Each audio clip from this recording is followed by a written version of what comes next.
Now, from WYDC TV, this is Big Fox News at 10. The city of Elmira is reminding residents to clean up any trash left in front of their homes. Trash can be seen lining many sidewalks in the city after being buried for months under the snow. City Manager Mike Collins says that Elmira does not handle specific sidewalk cleanups like this and that it's on homeowners to pick up their trash. Guidelines for trash removal can be found on the Elmira Sanitation Department website. Bipartisan show of support for President Biden's tough talk on Russia, but his remarks on his domestic agenda drawing both cheers and jeers. President Biden using his first State of the Union address to send a strong message to Moscow. We're coming for you. Attendees in the House chamber wearing blue and yellow in support of Ukraine. The president vowing to stand behind the Ukrainian people and hold Vladimir Putin accountable. The United States and our allies will defend every inch of territory that is NATO territory with the full force of our collective power. But only so far. Vice President Kamala Harris backing up her boss's hard line. The president is clear. We are clear. We are not going to put U.S. troops in Ukraine to fight the Russians, not on the ground, not in the air. Shifting to domestic concerns, President Biden's remarks not met with the same bipartisanship. Amid record inflation coupled with soaring gas prices, a nationwide uptick in crime, and fatigue following a 2-year pandemic. It seems to me the president didn't pivot at all. He didn't offer anything new. He didn't go in a different direction. I think it was bold. I think there was a lot to like for just about every American, and it laid out a vision of where we got to go. Republicans pointing to what they see as weak leadership by the president as the reason why America remains in crisis. What he's talking about now, he's not done over the last year. Both the president and the vice president are taking their message on the road, heading to Wisconsin and North Carolina today in an effort to revive their stalled agenda. In Washington, Mallory Rivera, Fox News. Elmira Heights is giving away 5 gallons of road salt to residents for free throughout the week. The move is meant to combat a supply shortage of road salt. Residents are asked to provide proof of residency in the village in order to qualify for the giveaway. The salt can be picked up between now and Friday from 10 a.m. to 3 p.m. at the Village Garage on East 8th Street. The city of Elmira is reminding residents to clean up any trash left in front of their homes. Trash can be seen lining many sidewalks in the city after being buried for months under the snow. City Manager Mike Collins says that Elmira does not handle specific sidewalk cleanups like this and that it's on homeowners to pick up their trash. Guidelines for trash removal can be found on the Elmira Sanitation Department website. We turn now to the war in Ukraine. Politicians in New York City are looking to crack down on Russian oligarchs who own pricey property in the city. Madison Allworth has the story. Russian oligarchs have long used New York City as a destination for parking large sums of cash in the form of apartments, many of which sit empty. If the list of sanctions is expanded to include oligarchs with close ties to Putin or to corruption in Russia, we could be looking at the seizure of around $1 billion worth of apartment assets. Take, for example, the building behind me. It was purchased in 2018 for $90 million. So you can only imagine how much it's worth today. Here is a list of the oligarchs with properties in New York City that lawmakers are asking to be sanctioned. Roman Abramovich, who is known as Putin's banker, has 4 buildings on 75th Street, just off of Central Park. He bought them for a total of $90.5 million. Despite his close connections to Putin, he has remained off the U.S. sanction list. Another on that list, Alexei Kuzmikev. He is the co-founder of Russia's private bank and has done well by positioning himself closely to Putin and vice versa. He paid $42 million for 4 floors of a 7-story mansion on 74th Street. Just take a look at some of the locations of these properties. Oligarchs all around Central Park. Those who support the push to sanction Putin's friends argue that you have to hit him where it hurts. If you fiscally hit the supporters of Putin, they will be in his ear and also unable to be in his pocket. We need to sanction these people. We need to put pressure on Putin and send a message to the world that the behavior we're seeing in the Ukraine will be punished no matter where people are trying to hide. The U.S. Treasury is the agency that can make the decision to expand these sanctions. If they do so, they do have to be particular in the language and in their reach, because oftentimes these oligarchs will buy the property under LLCs or transfer them to family members to avoid staying on the map and in the system. But here's the thing, if this does go through and $1 billion worth of property is sanctioned, it's something that these oligarchs and Putin will notice. Back to you. Hundreds of thousands are fleeing Ukraine as the Russian invasion intensifies. But some Ukrainians are choosing to turn back. Alex Hogan has more. Refugees braving bitter cold temperatures continue to flow across Ukraine's border on Wednesday. It was a very long road and very scary. In Romania, women arrived carrying children and pets, many of them leaving behind husbands and family members, their emotions running high. We're feeling a lot of pain and just pain, a lot of pain for my country and my people. According to the UN, more than 870,000 refugees have already crossed from Ukraine into neighboring countries in the last week. More than half fled to Poland, where they were greeted by relatives and friends at border crossings.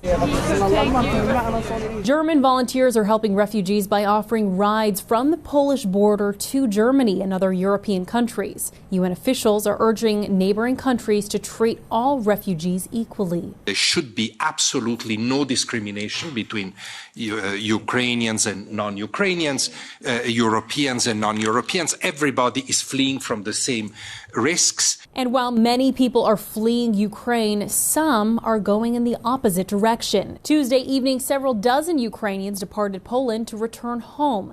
They say it's important for them to assist in the war effort. It's our country and we love it, and we need to be there work as volunteers, for example, to help the people who are trying to find some refugee. The UN says this could become Europe's largest refugee crisis this century. A rally in New York City's Chinatown to speak out against hate crimes committed against Asian Americans. It happened the same day a family mourned the death of an elderly Chinese immigrant almost 3 months after the woman was attacked with a rock outside her apartment in Queens. Just last month, a man punched an elderly Asian woman in Brooklyn in an unprovoked attack. New York City's reputation are so bad now. Even a 6-year-old little girl leaving faraway country tell her grandpa not to take subways. The Tuesday rally happened 2 days after a vigil was held in the same place for a Korean-American woman who was stabbed to death by someone who had followed her inside her apartment. Police made arrests in that case and the cases of the 2 elderly women who were attacked. We'll have your complete forecast right after the break. Stay with us. Here's your local stock market update from Big Fox.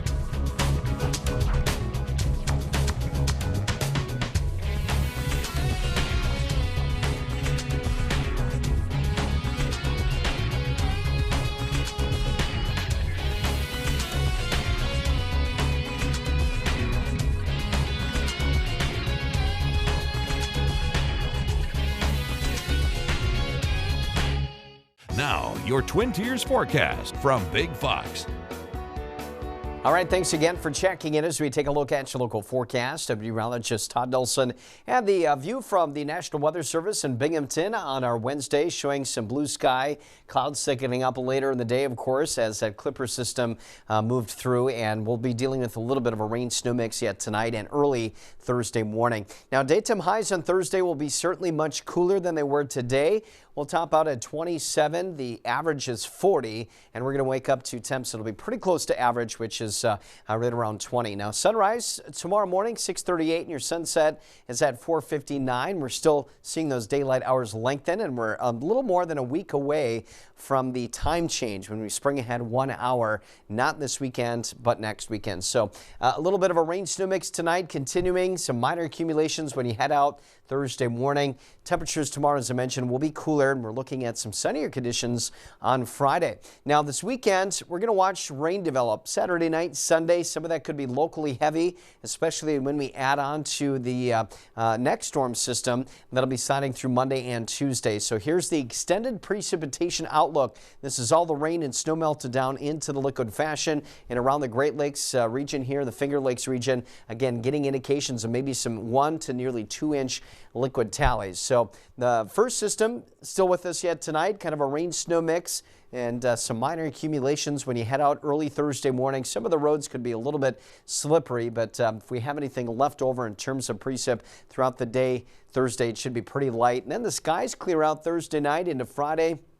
Again, with some sunnier skies and slightly warmer temperatures. Now, how much snow is we're talking about tonight, early tomorrow morning? Total amounts of maybe a half-inch around Corning and Elmira. Could see some 1 to 2+ inch snowfall amounts as you head just a little bit farther north. But again, that will also continue to mix with maybe a little bit of rain. Now, tonight, at least early tomorrow morning, you're going to drop down to 22. So anything that is wet could be frozen. Westerly winds still a bit on the breezy side, up to 15 miles per hour. Wayland at 17. Bath will be at 18 degrees, mid-20s as we head a little bit farther south into northern Pennsylvania. You factor in that wind and it'll feel more like the teens, so definitely chilly heading out tomorrow. Northwesterly winds throughout the day. Thursday gusting at times near 25 miles per hour.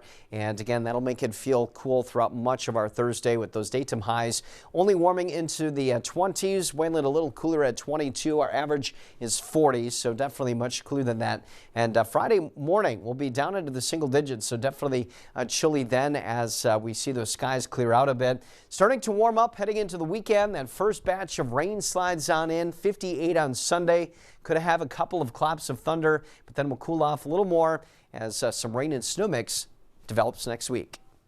With inflation continuing to rise across the country, small businesses are being forced to raise their prices to survive. Aaron Mesmer reports. This kitchen in South Tampa might as well be Peggy Davenport's home away from home. We do homemade weeknight meals for families. And after nearly a decade, her catering business, Davenport's Daily Delights, now ships pre-cooked meals to more than 200 customers a day across Tampa Bay. But recently, something changed. My packaging costs doubled in 1 week. It went from, let's say, $6.99 for 6 bowls, for plastic bowls, to $12.99 overnight. And then she noticed the price of meat skyrocketed between 125 and 200%. Suddenly, her costs exploded, up about 40% due to inflation. In 9 years that we've been in business, I've never seen prices increase like this. She says she finally had to do something she'd avoided even during the pandemic, raise her prices. Which I hate to do because everybody's in this predicament. You know, everybody's experiencing inflation across the board. I mean, this is putting the pinch on not just businesses, it's putting the pinch on consumers. USF economist Michael Snipes says the inflation rate in Tampa Bay is nearly 10%, which is higher than the national average of about 7.5%.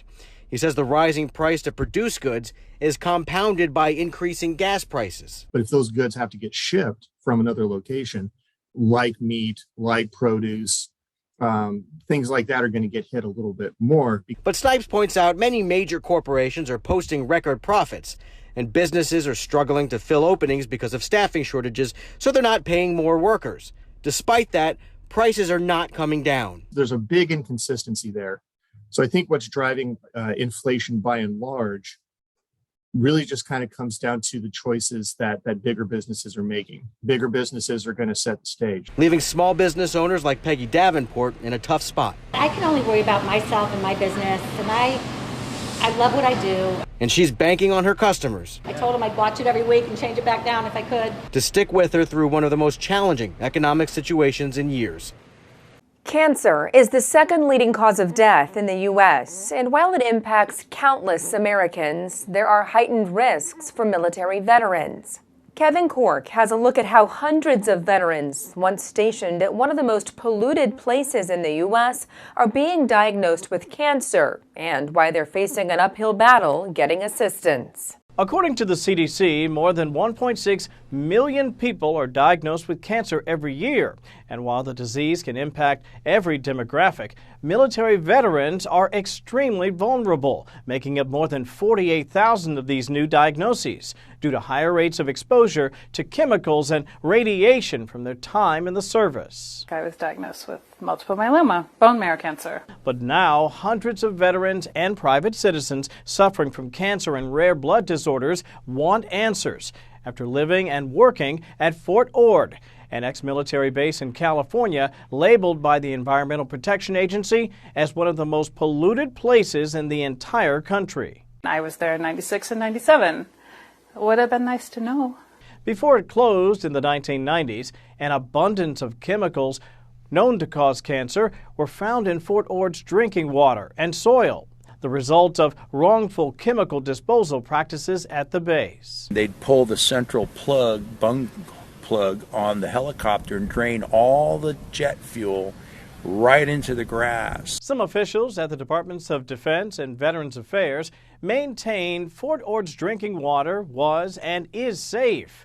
Public documents outline the military's knowledge that chemicals were in fact mishandled at Fort Ord, but a CDC study done back in 1996 ruled that there was no threat of chemical exposure at the base, preventing impacted veterans from now accessing certain health benefits.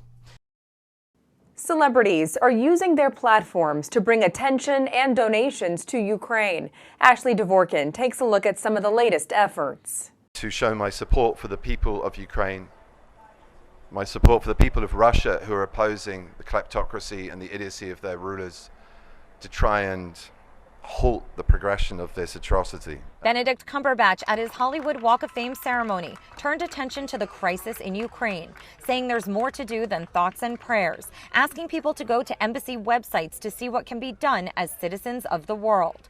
Bethany Frankel, through her Be Strong initiative, in partnership with Global Empowerment Mission, has been sending assistance with 100% of donations going to help. An initial commitment was to send 100,000 hygiene kits, survival kits, sleeping bags, and aid, totaling a commitment of $10 million in supplies. Additionally, more than $5 million has been raised in donations. Ryan Reynolds and Blake Lively pledged to match donations up to $1 million to the UN Refugee Agency. The organization states on its website, because of an outpouring of compassion, they've now reached the match limit, but hope people will still join in making an emergency gift to help Ukrainian families. Attendees at the Screen Actors Guild Awards were among stars using their platform to show support.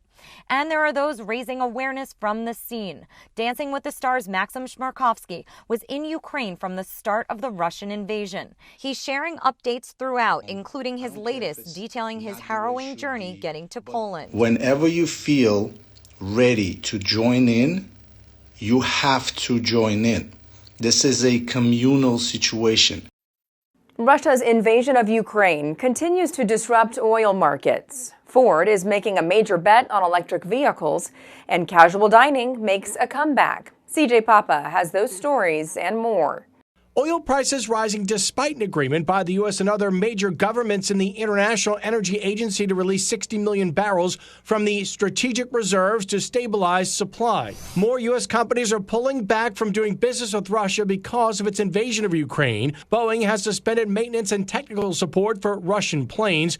Energy firm ExxonMobil is also exiting Russia. It will wind down operations at a multi-billion-dollar oil and gas project in Russia and halt any new investment in the country.